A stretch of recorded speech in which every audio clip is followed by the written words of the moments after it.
Hi friends, today we'll be discussing IMSPC code in detail. This will be the one of the favorite question for some of the surveys, especially for the chief mate orals. I'll be using the PDF instead of any PPT and all, so it will be easier to remember during your oral time.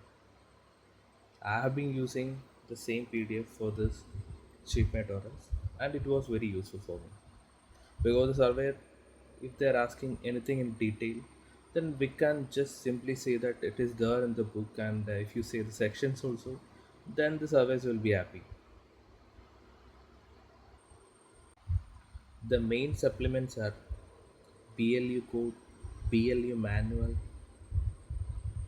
and some other recommendation and review. One of the main questions from the survey will be the contents of IMSBC. There are total 13 sections and 5 appendix. This 13 section from section 1 to 10, those are mandatory, and 11 to 13 will be recommendatory one. I will also give you a simple trick to remember the sections one by one. I'll be telling that in the later stage, so it will be easy for you to remember and you can quote in front of the survey. Now we will be going deep into the sections. Section 1 will be general provision. Section 2 general loading, carriage and unloading precautions. Section 3 safety of person and ship. Section 4 assessment of acceptability of consignment for safe shipment. Section 5 is trimming procedures. Section 6 method of determining the angle of repose. Section 7 cargo which may liquefy or undergo dynamic separations. Section 8 test procedure for Group A cargoes. Section 9 material possessing chemical hazards. Section 10 carriage of solid waste in bulk. From section 11 to 13 it will be the recommendatory one. So section 11 is security provision, section 12 storage factor conversion table, section 13 reference to related information and recommendation. Then there will be 5 appendix, and appendix 1, one of the favorite topic from surveyor, individual schedules of solid bulk cargoes. Appendix 2, laboratory test procedures and associated apparatus and standards. Appendix 3, properties of solid bulk cargoes. Appendix 4, index. Appendix 5, bulk cargo shipping name in 3 languages, that is English, French and Spanish. Noting also Resolution EMSC 26989, by which adopted amendments to Chapter 6 and 7 of the International Convention for the Safety of Life at Sea 1974 as amended to make the provisions of the International Maritime Solid Bulk Cargo Code mandatory under the convention. So the IMSPC code is mandatory as per Chapter 6 and 7 of SOLAS. This was one of the questions the survey asked me during the orals, which chapter and why the IMSPC code is mandatory. So as per chapter 6 and 7, the IMSPC code is mandatory. Now we will be dealing section 1. Section 1 is general provision. In section 1 there is one of the important section, one part will be the cargo not listed in this code. Suppose if any cargo that is not listed under this code, and we are going to carry that cargo, in that case what we will be doing, so that is described in the section 1.3, cargo not listed in this code. If a solid cargo which is not listed in Appendix 1 to this code is proposed for the carriage in bulk, the shipper shall prior loading provide the competent authority of the port of loading with the characteristics and properties of the cargo in accordance with the section 4 of this code. Based on the information received, the competent authority will assess the acceptability of the cargo for the safe shipment. That means before loading the cargo, suppose the cargo is not listed under this code, then the competent authority, that means the port of loading competent authority will check the acceptability of the cargo.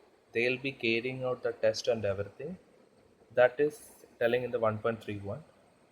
In the 1.311, when it is assessed that the solid bulk cargo proposed for the carriage may present hazard as clause defined by a group A or B of this code defined in 1.7, advice is to be sought from the competent authority of the port of unloading and the flag state. The three competent authority will set the preliminary suitable condition for the carriage of the cargo. After the laboratory testing and everything, then they came to know that it possesses an hazard which comes under the group A or B of this code. Then uh, the port of uh, the port of loading competent authority will the advice from the competent authority of the port of unloading and the flag state, and the three competent person will make the preliminary suitable condition for the carriage of the cargo. Since group A and B having more hazards, that is why they are seeking the advice from the port of unloading competent authority and the flag state. So it will be more stringent to carry the cargo. We have to take more precautionary measures. When it is assessed that the solid bulk cargo proposed for the carriage present no specific hazards for the transportation, the carriage of this cargo shall be authorized. The competent authority of the port of unloading and the flag state shall be advised of that authorization. Suppose if that cargo comes outside the group A and B, then it will not be having any specific hazards for the transportation. Outside the A and B, then that cargo will not be having any specific hazards for the transportation. So the carriage will be better and the carriage precautionary strictness will be less than the A or B cargo. Then the competent authority of the port of unloading and flag state shall also be advised that also the competent authority of the port loading shall provide the master a certificate stating the characteristics of the cargo and required condition of the carriage of handling of the shipment. The competent authority of the port of loading shall also submit an application to the organization within 1 year from the issue of the certificate to incorporate the solid bulk cargo into Appendix 1 of this code.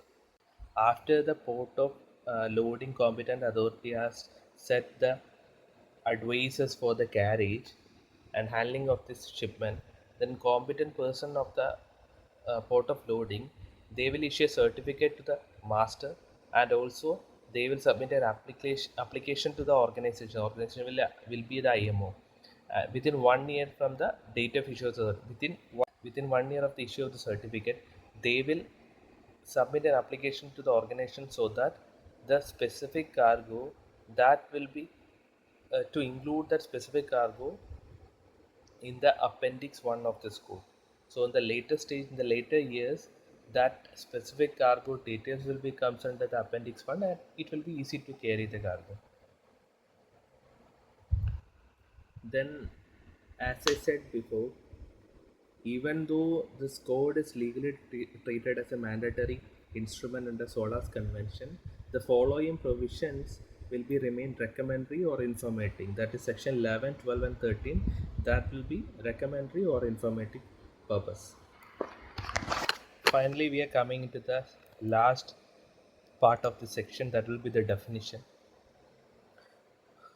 Angle of repose means a maximum slope angle of non-cohesive granular material. It is measured as the angle between the horizontal plane and the cone slope of such material. That means if the cargo is loaded in such a way that non-cohesive cargo, then this will be the angle of repose. This angle will be the angle of repose. Okay.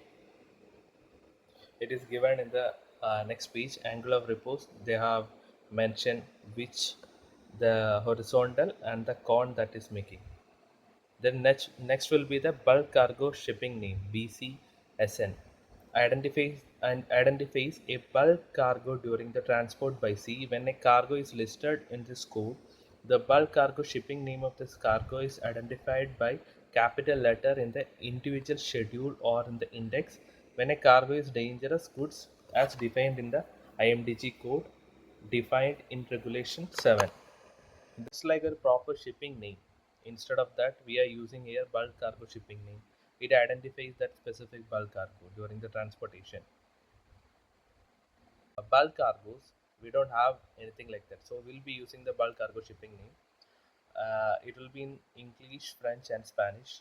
I will be explaining in the later stage why we need this BCSM. Okay. Then bulk density means that weight of solid air and water per unit volume. Bulk density is expressed in the kilogram per cubic meter in general. The void spaces in the cargo may be filled with air and water. This is same like normal density. Then we have this important means cargo which contain a certain proportion of fine particle and a certain amount of moisture. They may liquefy if shipped with a moisture content in excess of the transportable moisture limit. That means if we carry the cargo and at that moment the moisture content is excess of that the transportable moisture limit, then the cargo that may liquefy. Okay, so when we are telling this definition, you should be specific to the terms and words which I have mentioned here. They may liquefy if shipped with a moisture content in excess of the transportable moisture limit. That means if it is not satisfying, then it will not come under the cargo which may liquefy. Okay, so the next will be cargo which may undergo dynamic separation. This comes under one of the major new amendments. So the surveyor may ask, what does it mean by cargo which may undergo dynamic separation? So then you have to tell this definition. Cargo which contain a certain proportion of fine particle and a certain amount of moisture and may undergo dynamic separation if shipped at a moisture content in excess of the transportable moisture limit. So you should be studying these two by heart. So then cohesive and non-cohesive. Cohesive material means a material other than non-cohesive material. Then we'll be going further. Concentrates. Concentrates means a material obtained from a natural ore by a process of enrichment or physical or chemical separation and removal of unwanted constituents.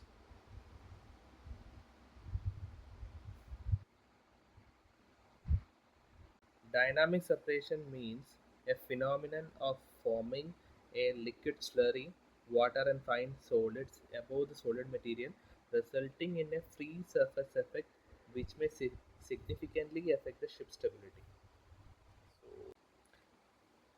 So, in order to identify what is dynamic separation and what is liquefaction, I have this photo. In this picture, you can see the waters are around the particle, and after due to the vibration and the compaction, this water is coming through this gaps.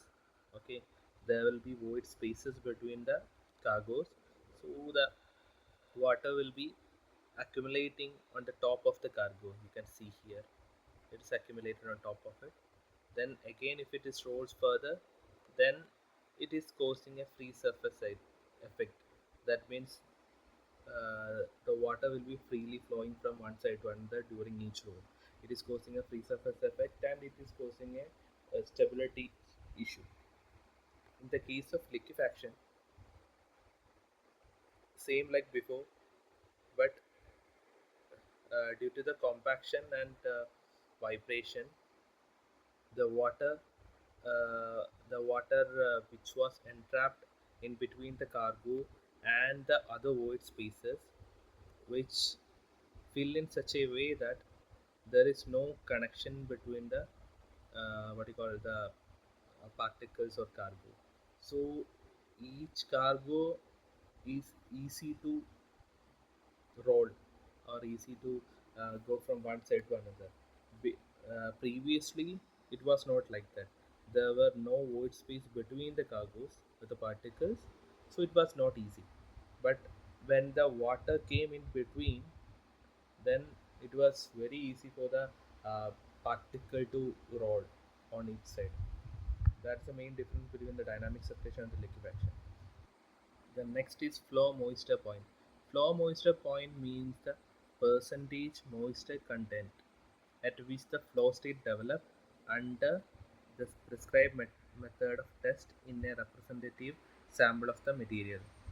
If the surveyor asks the question, then we should mention that the at which the flow state developed. That is the main word in this definition.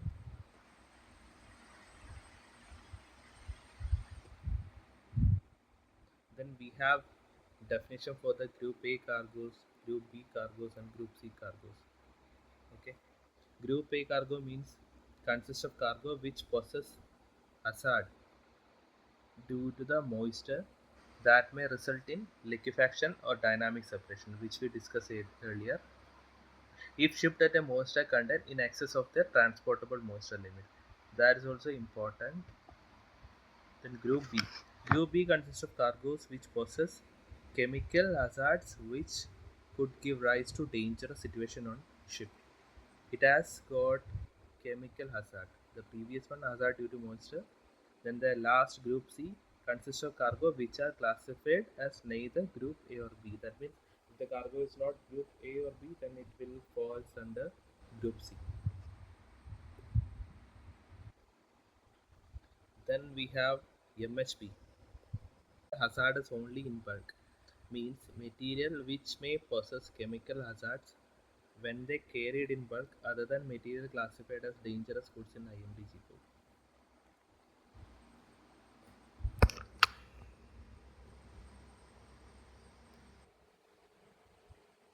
What does it mean by non-cohesive material?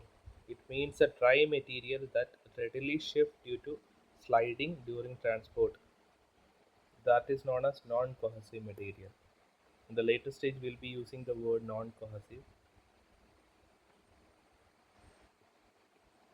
Transportable moisture limit